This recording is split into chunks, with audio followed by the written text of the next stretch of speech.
Mike Tomlin stepping down is the best thing that could have happened to the Pittsburgh Steelers. And it's not because Mike Tomlin is a bad head coach. This is a first ballot Hall of Fame head coach we are talking about here. 19 seasons with a record of 193, 114, and 2 as his regular season record. That's a 62.8 win percentage, which is 9th all time among head coaches who have coached at least 200 games. Obviously, the Super Bowl championship in 2008 as well. And I am giving the stat, I don't give a damn, okay? He never had a losing season, okay? Which, despite how much we mocked it at the end, is an extremely impressive accomplishment. To go 19 seasons, damn near 2 decades without a single losing season, no matter who was around him, is very, very impressive. However, I said the same exact thing when the Ravens fired John Harbaugh. A lot of franchises would kill to be as good as the Steelers have been with Mike Tomlin, but for the Pittsburgh Steelers, being just good is no longer good enough. If you have to take a step back for a couple of years to rebuild this roster, do it. 10-7 or 9-8, and then either missing the playoffs or making it to the playoffs, then getting smoked in the wild card round,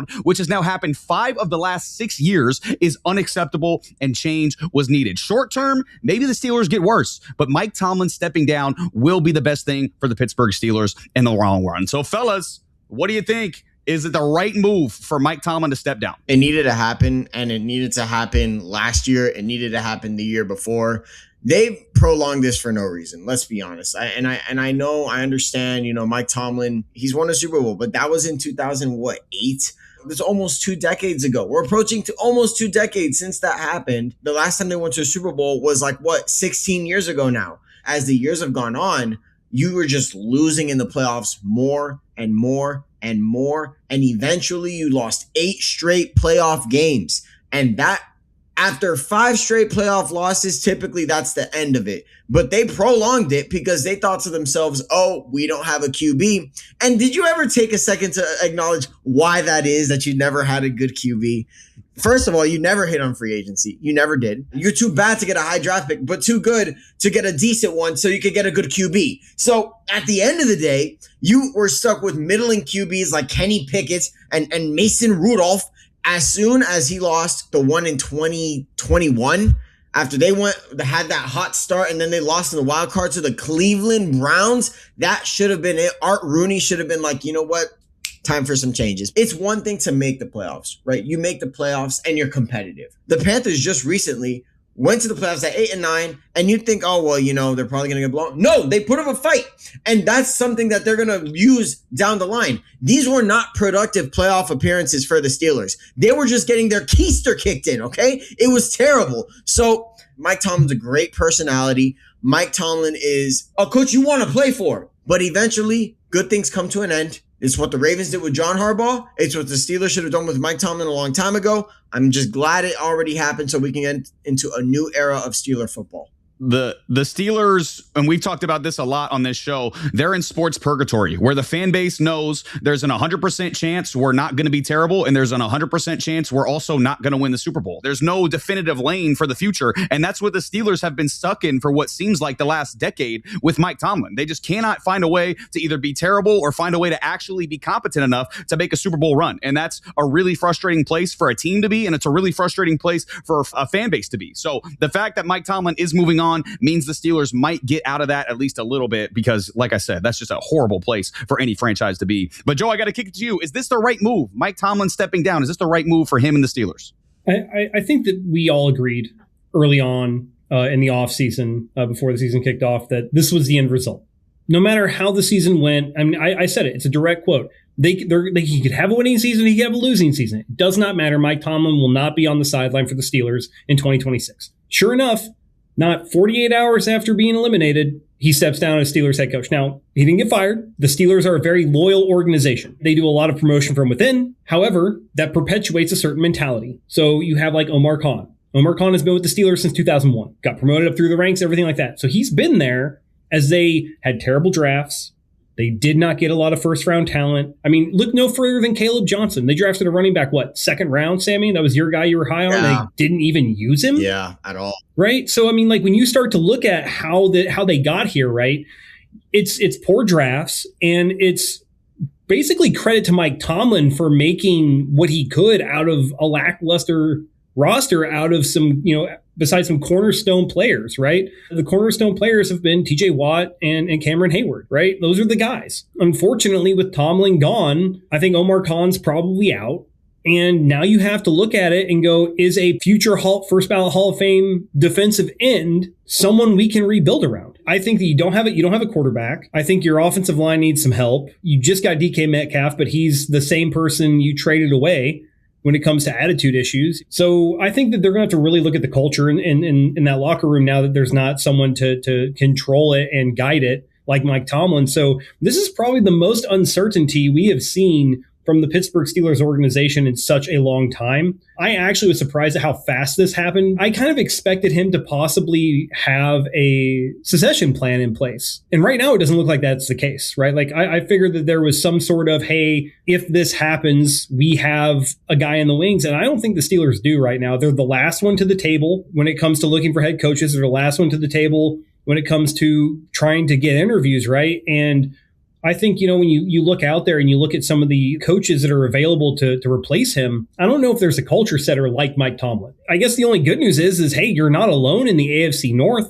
3 of the 4 teams don't have a head coach right now. And as surprising as it is, I also said that earlier this year where I said it wouldn't surprise me if every single AFC North team at the end of the year would be searching for a new head coach. And lo and behold, the most trash organization, and I say that kind of tongue in cheek right now because everyone's going to be like, well, what about the Cleveland Browns? Well, the Cincinnati Bengals have a lot of talent and have underachieved because they're a trash organization, and yet they still will not fire their head coach. Jets too. Yeah. Hey, yeah, but I mean, I said AFC North. Jets are. I just have to throw in the Jets because they suck as an organization. I'm sorry. Yeah. Sorry, Jets fans. Dolphins fans get what they can when they can. Yeah. Random stray for the Jets. It's okay. Yeah, I don't know, man. I this is going to happen. It seems a little, now that it's happened, I'm kind of like, man, I don't know where the Steelers go from here. It feels like it's not the right move just because at least you knew what you had. You knew where you were going to be, and now you don't. Well, the problem is they mistook stability for mediocrity, and they did it for too long. So now all the head coaches that you could have gotten, like we see what D'Amico Ryan has done for the Houston Texans. He was available. Mm-hmm. He was available after a year where they went through the same exact cycle they went through this year. Mike McDonald was available. Guess what? You didn't want to let go of Mike Tomlin. And I'm sure that Mike McDonald and D'Amico Ryan would have hands down taken that job in Pittsburgh. Given the lineage of head coaches, how loyal that organization is to head coaches, all I'm going to say is Mike McDonald and D'Amico Ryan, I don't think they would have said no to it, Matt. I just don't. No. And here's my question. I have a question for you, Matt. I want you to answer this question. You ask us a lot of questions. I want you to answer this question. I don't want to answer your question. Is Pittsburgh the least desirable head coaching opening? I was thinking about that, and it's an interesting place. It's an interesting discussion because we talked about it. They don't have a quarterback. The roster is kind of aging. There's not like what kind of redeeming pieces do you really have on that roster at this point? Well, like Cameron Hayward's about to retire. TJ Watt's probably towards the end of his prime at this point.